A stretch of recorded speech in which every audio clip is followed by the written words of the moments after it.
time I will do a reconversion of the electrical crosskart to a fossil ice driven kart. I got this motor from a friend who thought I needed this one to put on the crosskart, and that's what I will do. And my kids have been chasing me because they want to drive on the ice, and I got ice tires for this one with long spikes. I think that's going to be really, really fun. So I was planning to start with a El Vito, but I will put this motor on first. So that's what I will do. I will start to cut this old bracket for the electrical motor away and start making mounts for the motor.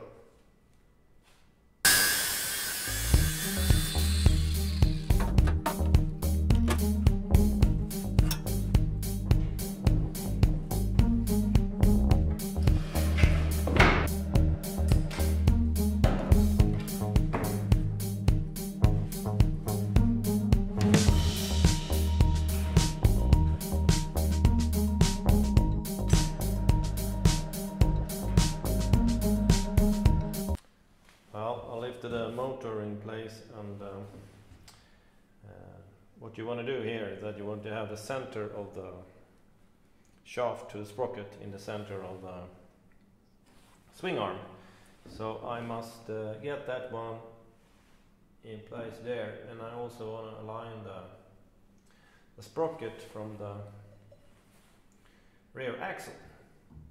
So I must try to get some kind of support from underneath here to get some protection, some sort of what you call it, skid plate, something. And also there are 3 fixing points for the motor. This is big here, and then I have 2 underneath, one in front and one underneath. So I must build some kind of brackets for that.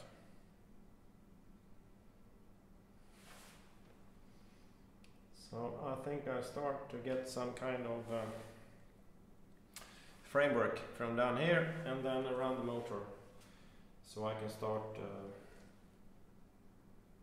to fit the brackets for the motor. I have been working on the rear bracket for the motor, and I think I got it quite good in place, because I need to get the center of the sprocket to the center of the swing arm. And now I can push it outwards so I can get the both sprockets in alignment. I'm gonna need use this ruler so I get it 100% straight. I have to move the motor a bit outwards, but I had it like this just because I want to have the, as I said, the sprocket and the swing arm is centered. Yes, now I welded the rear bracket for the motor, and I also put on the exhaust system because I want to see where I can put some extra brackets and extra tubes. I got it there, and now I think that rear bracket for the motor is more than okay. Now I have to figure out where to make the other brackets for the motor. As you can see, I got one is up there. I don't know how to get to that one, and I think I have one under my belt here. So I think I'm gonna, well, I need to make some tubes around underneath here and to the front. I have to figure out how to make that.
close to make a mistake here, because the front bracket, my intention was to weld it like that, but if I do that I can't remove the motor, so I need to have this front bracket bolted. So I must make 2 plates here and drill 2 holes so I can get that one bolted, so I can get the motor in place, and then I put this front bracket in place. Yeah, here you can see the bracket, and I just weld it like that, and then I can remove this bolt and put the whole bracket away.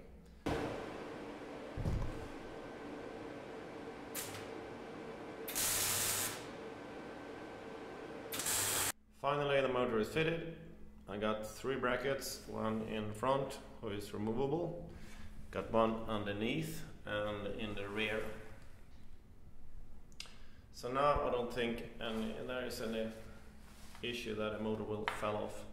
Now it's time to fit the exhaust system, and you can see here it's got the exhaust system will be wearing on the motor, and it's also the same on the other side here.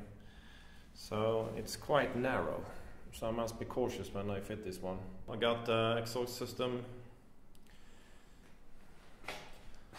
in almost the correct position here, and I'm checked out the glass fiber body, and it's covered here, so I cannot build any brackets from the main frame. Then I cannot get the glass fiber body in position, so I need to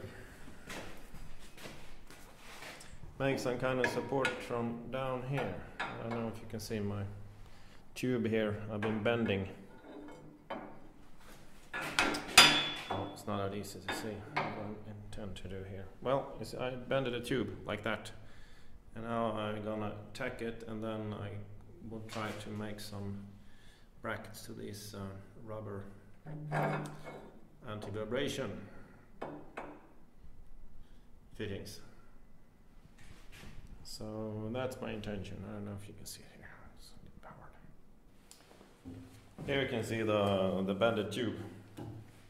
So this should be the support for the brackets. And now I made these with some twist so they fit to the tube. And I also tried to position the exhaust system so it doesn't touch anything on the motor, to get it in some sort of in between.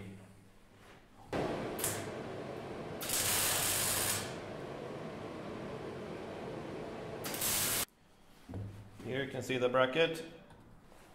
I also made some reinforcement here so it doesn't break.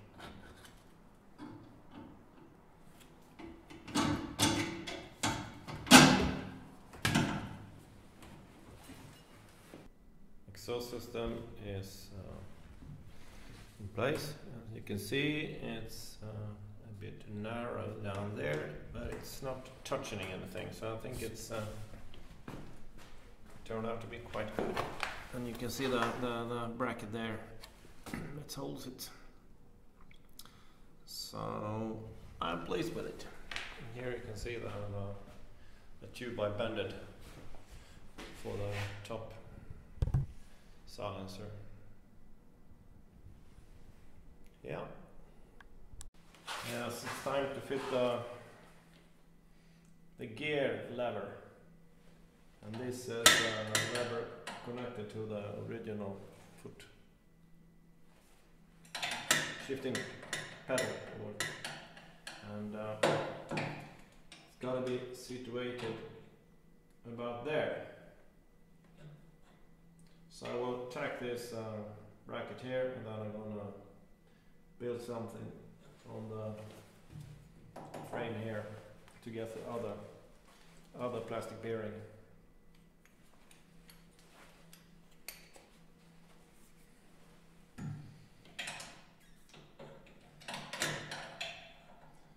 Something like that, and hopefully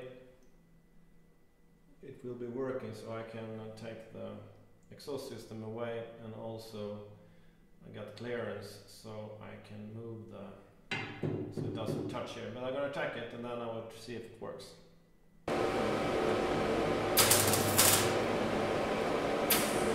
Well, we got the brackets in place, made some reinforcements. I think I need some more supports on the side here, but it's okay for testing. I don't know if I'll also make this shifting lever a bit shorter. I'm not sure about the stroke.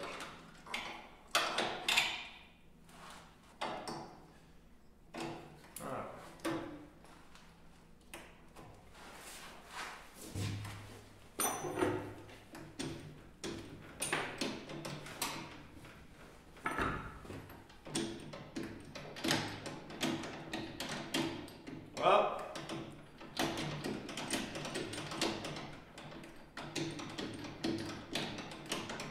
I think that works quite well. I'm gonna adjust it so I get it more backwards. Yeah, as you can see, I put the clutch here because I think this being a dirt bike, you only need to use the clutch in first gear, and you just push the gears in like a sequential gearbox. So I think this will be perfect. Yeah, like that.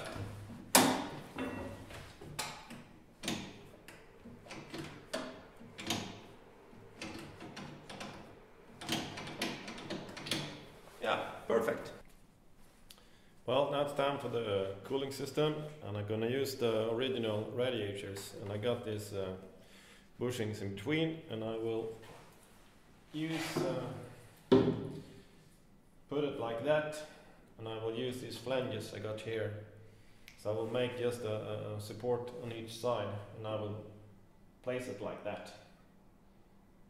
Made these plates on each side, and it's gonna sit like that, and now I just have to get these plates on the flanges here on each side.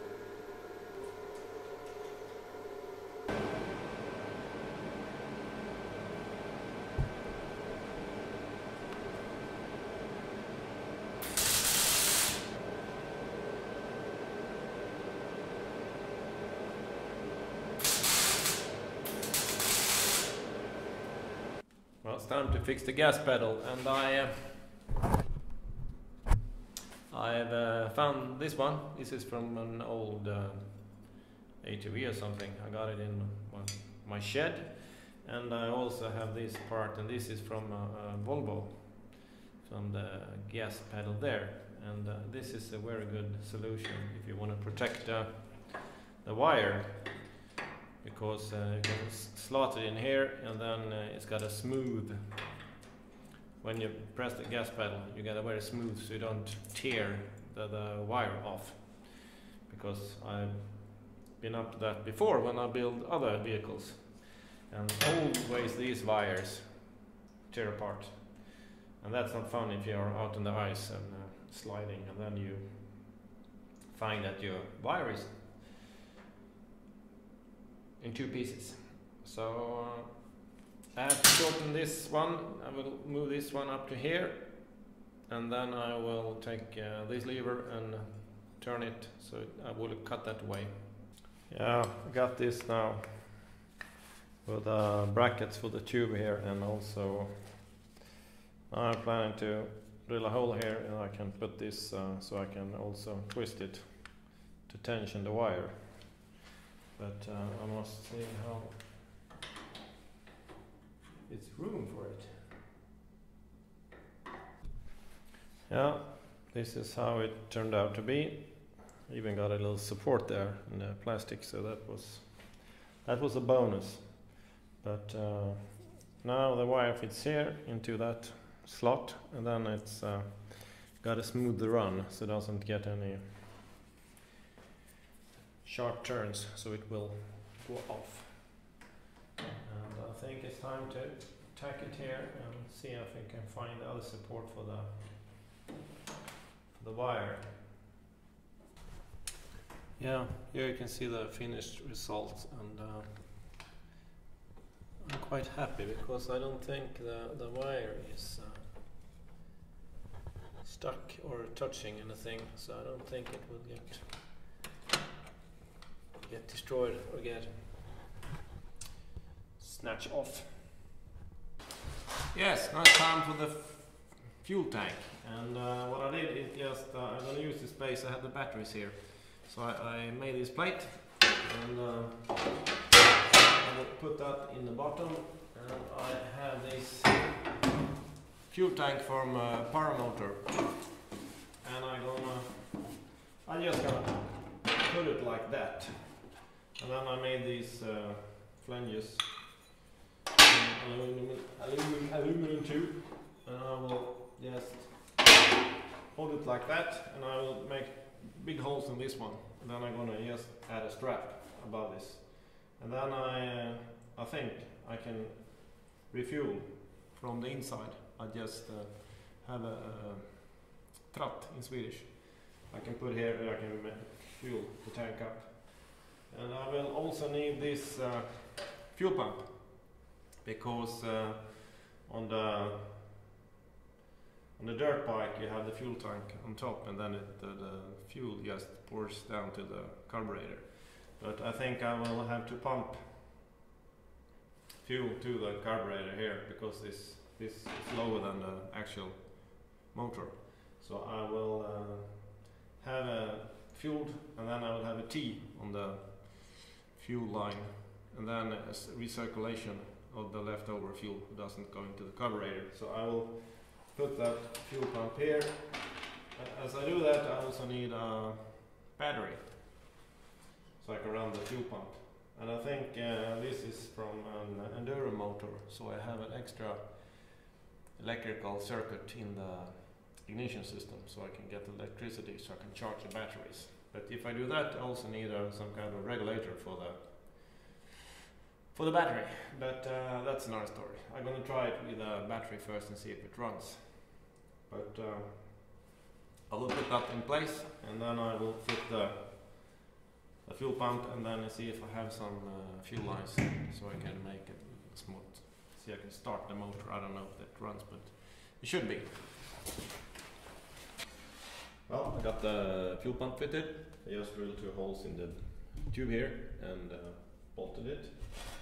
Here you can see the finished result of the plate where I'm going to put the fuel tank, and here I can just put a strap in these big holes. It's going to be like this.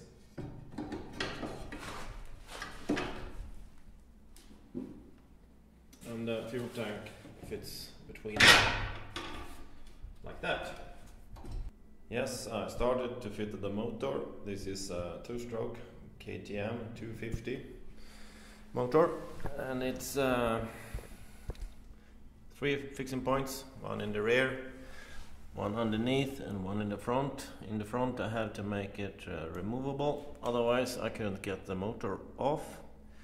I fitted the exhaust system. It was quite tight here because it was a bit narrow, but it worked out well. I made this little bend this tube in the rear with these rubber bushings like that. I fitted the original radiators. I bolt them together with these rubber brackets. Also made these small fittings on the side. I fitted the gear lever and the clutch on the same, and I made these lightweight bearings. I fitted the gas pedal in the front using some old parts from an ATV and then Volvo, and I used this Volvo part because I was a smooth run for the gas wire, otherwise it's easily torn off. So it works like that. It's a smooth run. Yes, I fitted this plate where I used to have the battery. The battery is in the Snowmobile, but I just placed the fuel tank here, and then I used a strap to keep it in place. I fitted this fuel pump. Yes, now everything mechanical is fitted. I done the major welding. I have some small bits and pieces I just gonna tidy up. I'm gonna fit the plate here for the ignition system, and then I will tear everything apart and paint it, and then we'll put everything together. I have to buy some fuel lines and lines for the cooling system, but then it's time to make a small startup and see if everything works. Then I will put on my ice tires, and then we're gonna make some really test run. I was out on the ice today checking how thick it was. So I was out running with an electrical snowmobile, and it's almost 200 millimeters, so it's no problem to be running out there. So that's gonna be fun. Stay safe. See you next time. Bye bye.